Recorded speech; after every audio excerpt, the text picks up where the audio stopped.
بله کاربدانین سرکفتنا بایدن ده هلبجاتنین امریکا ده نویسکار روزنامه‌وان خضر دوملی جدو هوکی میوانی منه سلاف که خضر که خضر ستایل که ترامپ هبو ستایل که گلکی بالکش نوی که سروکیم بری امریکایی گلک جواز بو نوها او 4 سال خلاص بون جو بایدن دبی سروکی امریکایی الگورا بحوریات اف ستایل دی بردوام بکلی یانجی دیس ستایل سروک امریکایی دکوی روشاخوی آسایی دو که همی سروکیم بری ای امریکایی بله سپاس بۆ مژارێ ئەس دبێژم ئەمریکا وڵاتێکی سیستەم خوازیە و سیستەمەیەی بنەجهە گۆڕانکاریان مەزن زوو نایەنەکردن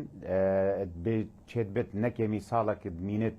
ساڵێکە بەردەوام هەتا بایدن پرۆسەیە برێڤە بەت هەتا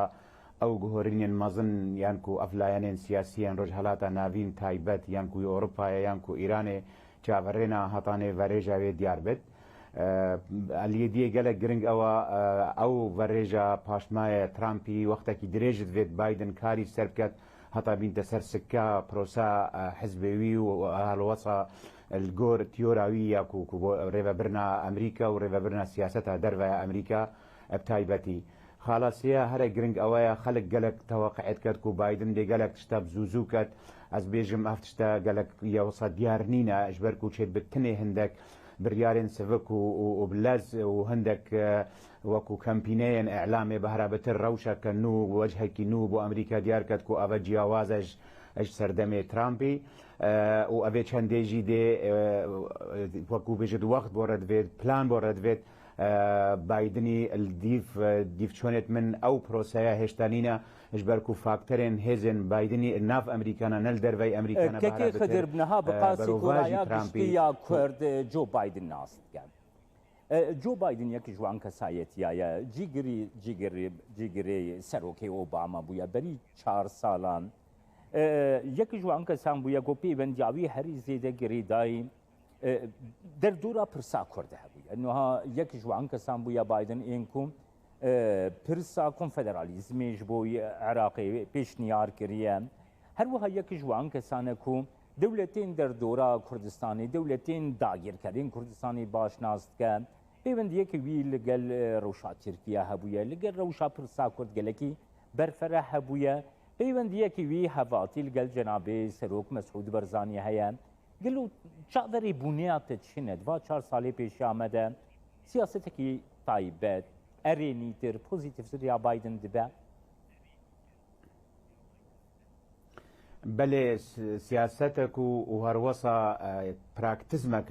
جواز ده هبت ويبتر ارينيبت برانبري رجحلاتا نافين بله اوا وقتك جرد فيد نكيمي 6 مها هتا صالك همان وقت جدا بايدن زانت شاوا سر دريل قال ايران بكات والقال تركيا بكات واوا معناينينا كود جوازيك جدال قال كردا وهريما كردستان كات او بري خود هريما كردستان وكو باشكش عراقك قرتي بروسا عراقي دات بروسا قرتيه كعراقك بهزدا اتكارن بتر بشتفانيا هريما كردستان بكن وهروسا دستي وردانا ولاتن دردورن هريمي لاواز كانوا نهيلن بهرا بتر روش بتر آلوز بتر العراق بقشتي والهريما كردستان التايبتي همان وقت جدا بايدن وشارة زايا كباش هي برانبر تركيا از بيجم وقتك دريج بورد فيت وهيزك مازن بورد فيت وسياستك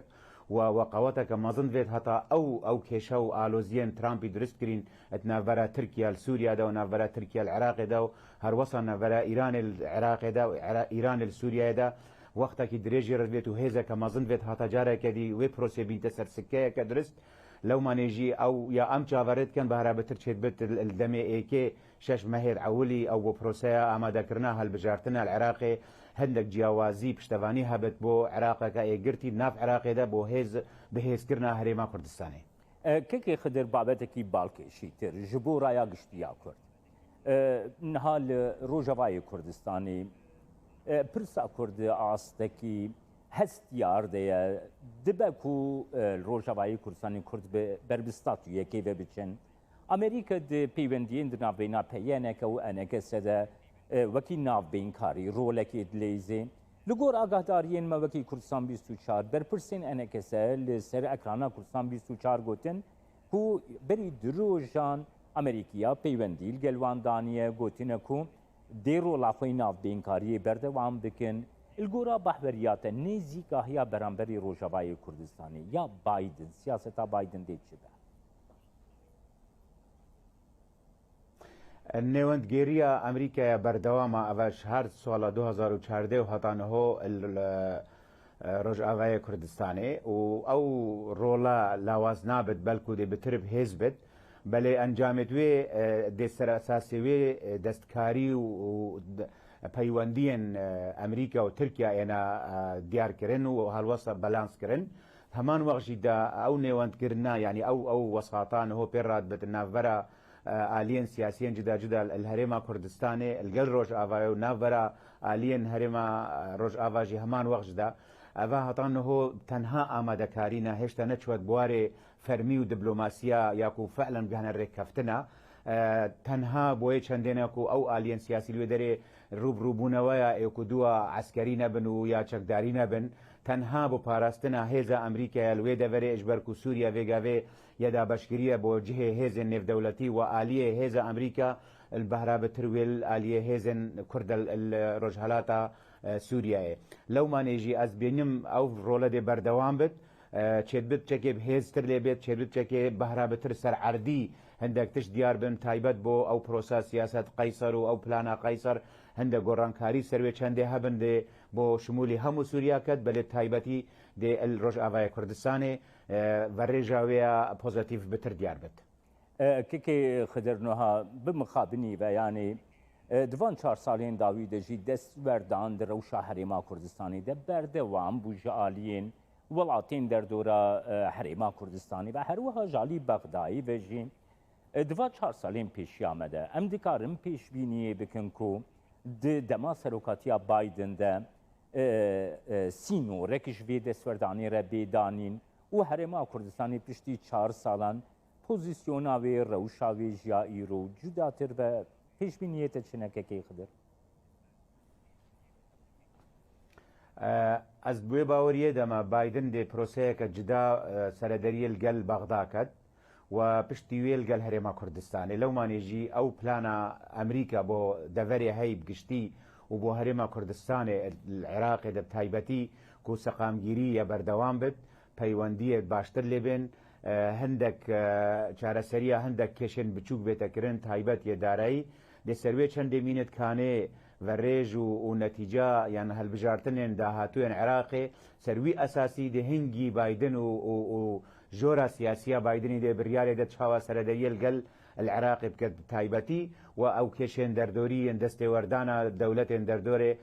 هەرێما کوردستانی دەژی و العراقێ بشێوەیەکی جیاواز بایدن دێ چاوەڕێ بێت کە هەڵبژارتنێن عێراقێ دێ پرۆسا سیاسی چی ئینتە پێش دێ ئیدارە سیاسی عێراقی چاوە بەرێ خۆدەتە کێشن هەرێما کوردستانê ژنووی دەمی ئەم دێکارن بێژن کە ئایا بایدنی چی بۆ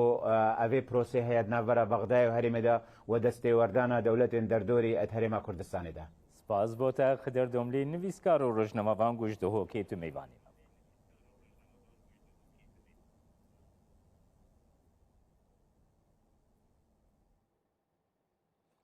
خەڵکی فرانسا جی بجۆشێک زێدە پێشوازی لە سەرکەوتنا جۆ بایدن دە هەڵبژارتنین سەرۆکاتیە ئەمریکا دەدیکن پرانیا ڕوونشتوانین پاریسێ دڵخۆشن و هێوی دکن کو دە دەمەک نێزیکدا ئەمریکا vegere rêkeftina Parîsê ya Seqayê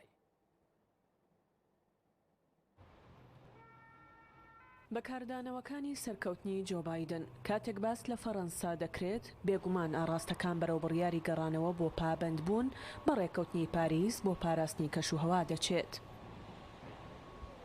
لێرە لە پاریس خەڵکی بە جۆش و خڕۆشەوە پێشوازی لە سەرکەوتنی جۆ بایدن لە هەڵبژاردننی ئەمریکادا دەکەن هیوایان وایە بەم زوانە ئەمریکا بگەڕێتەوە بۆ ڕێکەوتنی پاریس.